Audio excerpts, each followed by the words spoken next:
Morning, it's day 4 and we're up. It's 9:05. We are headed to New Albany to the county library where we're hoping to get some more information on some leads that we already have for Chris's family history research. Anything you want to add, honey? Nope. We're just driving, just about there. That's it. We'll catch up later and fill you in. Oh, Joanne, I'm in love. Oh, honey, you're so sweet. Oh.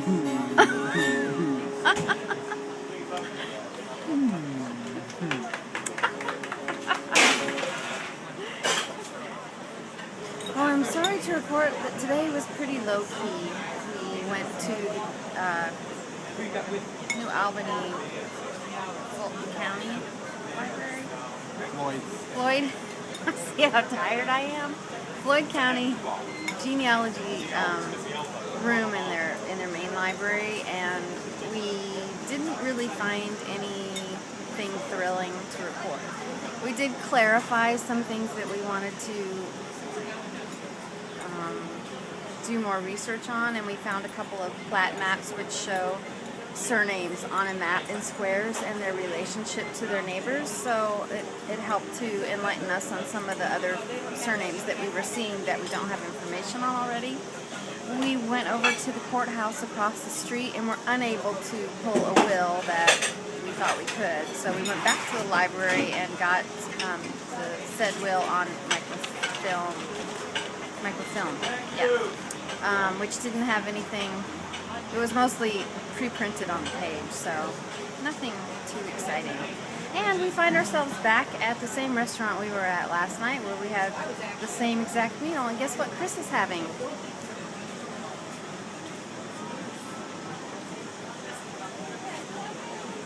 Go ahead, Chris. Beer. And? What's your dinner? Chicken parmesan. And I'm having another piece of wing. So we decided, since the beer was $3 and the food was so good last night, it was just a no-brainer. And we're kind of ordinary like that. So we went back to the hotel after we left town and took a nap, because both of us are just completely wiped out, exhausted, and not used to this kind of pace. But after this meal, we're going to go back to the hotel room, probably hit the sack pretty early. We got to get up early in the morning to head to the cemetery. That we're interested in. The people that can help us at the cemetery will be there at 7 a.m. So we're going to call it a night for now, and I may even combine this with tomorrow, which is day 5, because this is kind of dull. So, see you tomorrow. Bye. Good morning. It's day 5. We skipped breakfast, grabbed some coffee, and had arranged to meet someone at Fairview Cemetery here in New Albany, Iowa. And we're looking up, doing some ancestor hunting. So let me take you inside their vault. You know, the only thing I have to have is the year they did die. So somebody died in 1876. Unless you tell me that year, I can't find it. You see what I'm saying? Okay, so this is called the safe, and it keeps all of the burials. These books are, well, here's my hand. Let's see if I can show you. So they're about 15 inches tall, and they go back pretty early. They've got burial permits and letters, and it's really kind of neat to be able to go into these spaces and see all the old record books. Let me see if I can get him to open one up and show you the script that's written in it. Okay, so this is one of those books that's open, and you can see if it'll focus. Put my hand in there. This old script. It's not focusing very well, but the dates here are like 1875 burials. It's just really cool. Let me move up here where there's more light. No, not focusing all that well, but well, you get the idea. It just looks like art, not penmanship. Beautiful. Oh, I just noticed some of it's listing their name, residence, age, date of death, date of burial, where they are in the cemetery, where they were born, the disease, the physician, and remarks. And under disease are all these causes of death. So they've got consumption, typhoid pneumonia, cancer, pneumonia, diphtheria, consumption, injured on the Emma Houston. I'm not sure what that means. Maybe we're near a river, so it might be the name of a ship. Consumption, old age, catarrh, heart and throat cutting, typhoid pneumonia, lung fever, croup, drowned, thrush. We don't hear those causes of death really anymore. Okay, here's some more. We got scarlet fever, inflammation of the stomach. This woman died in childbed. Unknown. Diphtheria, consumption, paralysis, scarlet fever. Lots of people died of scarlet fever on that page. Typhoid fever. All these things we have vaccinations for now. Typhoid fever, scarlet fever, burned, measles, vertigo. Let's go earlier in the book and see what else we've got. Died of asthma, smallpox, pneumonia, smallpox, paralysis. Killed, oh here's one, killed by the train. Wow. Here's some early ones. These are from, let's see what the dates are. 1869. Teething. How can you die of teething? Convulsions. Oh, bye. Okay, you can see this is a very big cemetery. And is this a city cemetery? It is now. It's private. Ooh, pretty.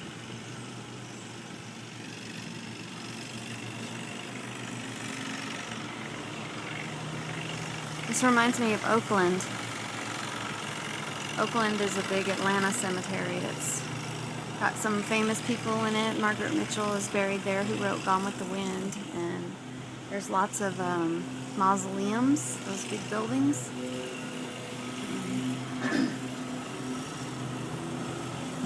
The stonework on this is amazing.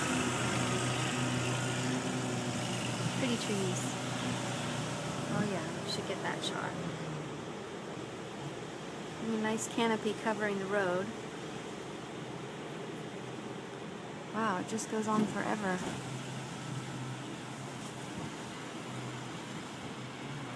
Now we're going to Briggs, trying to find Briggs Mausoleum because the stones are behind it. And I think it's going to be up there, that building up there, because he said it's almost at the road. So this should say Briggs on it. We hope. John Briggs. This is it. So we went to the cemetery office first to find out where the stones were and see if they had any records inside, which they did not. We were hoping to find out the person that owns the land, that bought the plot, is an Applegate, and we don't have any connection to the Applegates except that we found a map where they were in close proximity to them, where they lived. So is this it? He's here, and James is with Elizabeth. Oh. So they don't have that recorded correctly in the book. Oh, so the book is wrong. Well, no, the book's not wrong. The book lists him as being in Plat 2, which is this whole big surrounding area. It doesn't have him being in the same lot. Lot. lot. Yeah. So James Newbanks and Elizabeth buried in 1870s, 1860s. And then who's here? So then this is Bertha. So Edmondson, Bertha Edmondson, she was she never got married. And then Anna Mae Cundiff was, they were sisters, and Anna Mae married a Cundiff. So we know those relationships from some of the genealogy research we've done. One other thing that we found interesting is that Elizabeth Newbanks was buried in the wintertime in March, and she was put into a vault until the ground could thaw so that they could bury her. So the record that we found at the library shows that she was put into Cooper's vault, and then sometime later she was buried. So interesting facts. If you look right here, that headstone, these two headstones are Edmondson and Cundiff. Okay. They're sisters. All right. That headstone is Elizabeth Newbanks, okay, and James Newbanks, the one that's buried in plot 2 with no other locations, Okay. is right next to her. Really? Well, they he's in share here. a stone. So he's in here. So he's in this line. He's He's in probably this- grave number. Well, they're next to each other. And then there's no So, George. so here's the question. Oh, hell, it's in between, isn't it? So is this 1, 2, 3, 4, 5, 6? See, we know Elizabeth is in grave 2 from what's written down here. Right?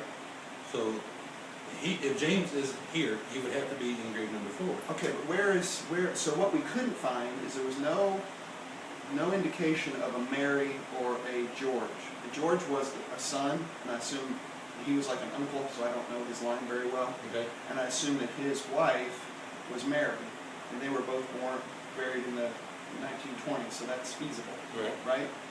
And yeah, so between these two graves and those two graves, are those the other two graves? There would be, yeah, you're exactly right, but it shows George would be in one of them. Well, there's no headstones, no markers, no nothing. Right, now that's not uncommon or anything. A lot of people don't use headstones At all? at all. Yeah, Okay. There's a bunch of them that just do not have any. So, Take 2.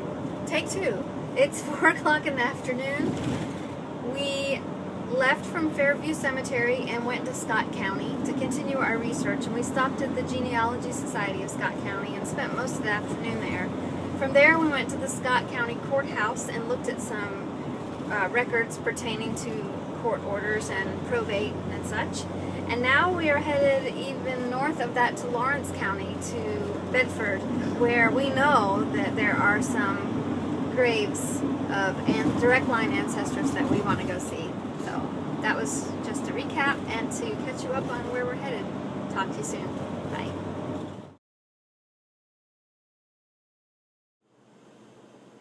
It's the evening of day 5, and we're going to be here in Fort Wayne, Indiana for the next 5 nights. So I was going to just show you a quick room tour.